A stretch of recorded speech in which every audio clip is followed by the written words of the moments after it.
I guess the reason we've called you here this afternoon is basically to share the disappointment in the resolution not having the opportunity to be voted on, getting spoken out by the government side. Justice for Jordyn resolution, I think, was asking for that human aspect that I think each and every one of us has in us on a day-to-day basis. And again, to reiterate something that I had shared and my colleague Wayne Balcaen, the MLA for Brandon West, had shared, is that this is not a political partisan issue. This is something that the family has felt that they have hit a bit of a wall.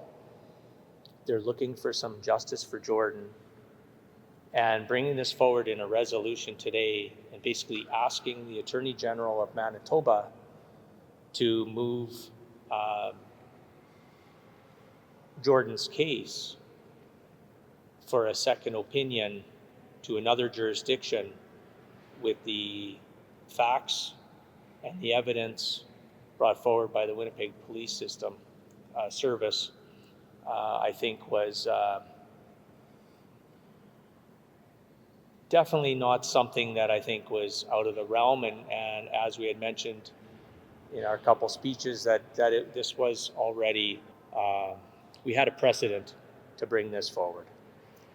And so being surrounded by Karen and Doug and their partners, Alex and Andy and their partners, and of course friends and supporters over the last couple years, they wanted to see this move forward. We're going to open it up for any questions, and I guess really at the end of the day today, we're hoping and we're having faith that Matt Wiebe, the Minister of Justice, the Attorney General, because he has the power to send this forward for a second opinion to another jurisdiction. Questions, anybody?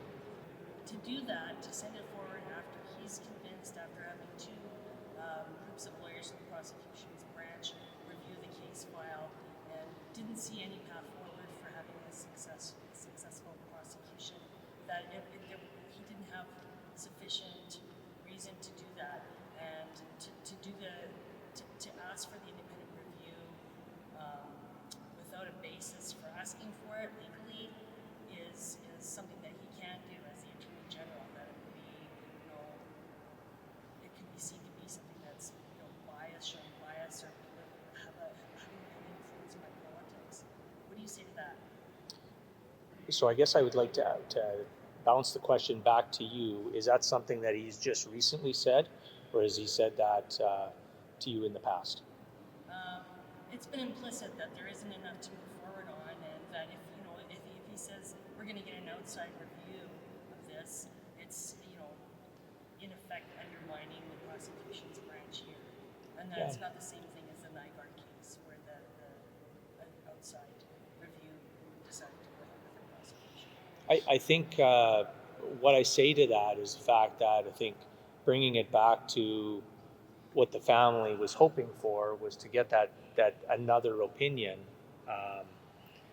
knowing that prosecutors are also human beings as well, and mistakes do get made. But that being said, I'm not a lawyer by profession, and you know that.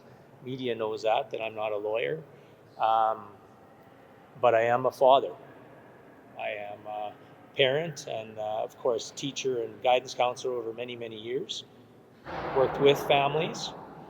I think the point is here that if we're looking that the Attorney General is fully satisfied that justice has been served and he can't go forward, I don't know what it would hurt to send it for yet another opinion, because the Winnipeg Police Service have come up with the evidence that they felt that they could bring forward to be able to prosecute. So I think with that information And if it goes forward for another opinion to another jurisdiction, for another set of eyes from a different set of prosecutors, I think then that may just validate that the original verdict or opinion was valid. That being said, what does it hurt to send it on for another opinion? You've just heard this resolution get talked out. How are you feeling right now? Well, we're pretty frustrated. We sort of anticipated it might get talked out. We were hoping we were wrong.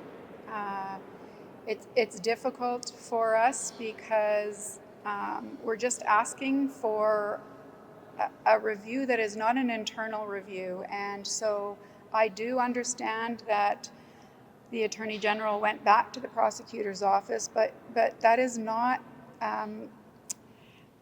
external. And for us, going back to the same people that have already said they don't want to prosecute to us, whether it's different prosecutors, it's the same office, and that is really a conflict of interest, and it is not an unbiased, good due process. We had hoped today that that people were going to vote for justice for Jordyn and not vote because they wanted to support NDP or Liberal or PC. We wanted them to vote for what is right for justice for all Manitobans. We're not quite sure what the hesitancy is and what there is that they're scared of. If they're so confident that their decision is just, then an out-of-province review should validate their decisions. But as we learned in the Nygard case, and we can say it's very similar to the Nygard case, that they didn't want to prosecutors didn't want to prosecute the Nygard case. There was sufficient evidence. There was a review. That decision to not prosecute was overturned. We feel very confident when you look at the evidence in Jordyn's case and you look at that it's in the best interest of the public, so it's not just about Jordyn, but it's about saving lives for everybody, that we feel confident that it would go to trial. Where do you go from here? What's left for you to do at this point?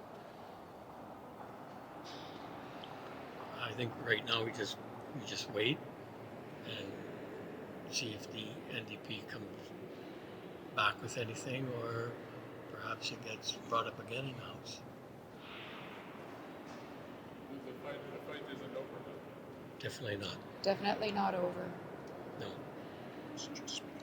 When you feel just that it's the right thing to do, and you call it a fight, I guess, but when you feel that it's the proper thing and it's the just thing, it's not. It shouldn't be a fight.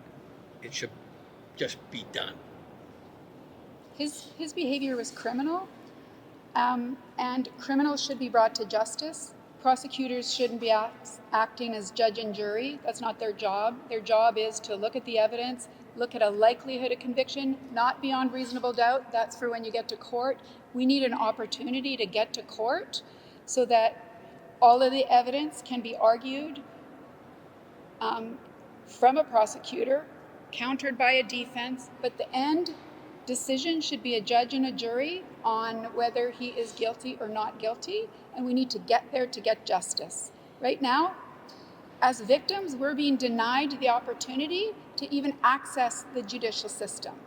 We feel almost like criminals have more rights and more opportunities to get involved in the justice system, and we as victims are somehow on the outside trying to get justice. There are dozens of people here that support me to you guys. It's huge. It's Huge. huge. Our family Love and it. friends and the community and all of the people that wrote letters to their MLAs and tirelessly come to these types of events with our family to support us. They take off work. We feel their love and their support, and it helps us to keep going.